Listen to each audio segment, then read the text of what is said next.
আজ আমি বোকা। কবি সন্দীপ ভদ্র।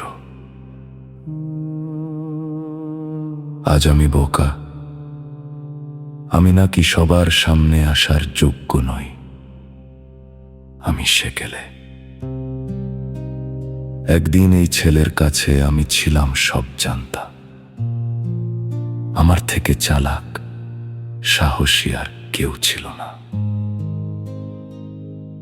কিন্তু দিন পেরোতে পেরোতে যখন ছেলে আমার থেকে লম্বা হয়ে গেল, তখন নাকি আমার বিচার বুদ্ধি লোপ পেতে থাকলো। আমি নাকি কিছুই বুঝি না, ওর বন্ধুদের সাথে কথা বলতে পারি না। আমি ব্যাকডেটেড। যে হাত ধরে রোজ আমি স্কুলে নিয়ে যেতাম, সেই হাত আজ আর আমায় ভরসা করে না। সিঁদুরে মেঘ দেখে আমি ভয় পাই, ওর স্বপ্নের দাম নাকি আমি বুঝি না। ওর নতুন টাচ ফোনে আমি কিবোর্ড খুঁজি, নতুন সব ভাষার মানে বুঝি না। আমি নাকি এখন অচল, পুরনো। কিন্তু জানিস, আমি সত্যিই আপডেট হতে চাই না,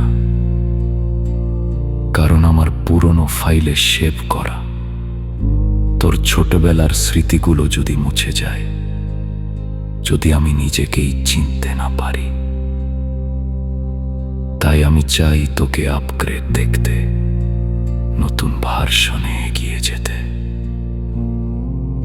শুধু একটাই অনুরোধ, একবার পেছনে ফিরে তাকিয়ে দেখিস। তোর বাবারূপী এই পুরনো খেলনা বাক্সে আজও তোর প্রথম হাসি কান্না জমে আছে। নিজের সব ইচ্ছা আকাঙ্ক্ষা বন্ধ করে রেখেছি তোর চাহিদার তালা দিয়ে। আমি সেকেলে হই, ব্যাকডেটেড হই বা পুরনো হই, আমার তোর প্রতি ভালোবাসা সেই দিন আর রাতের মতোই, যা কোনো দিন বদলায় না।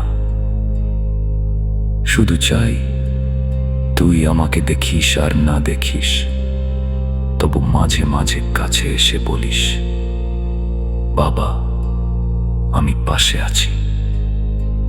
ব্যাস, আমার আর কিছু লাগে না।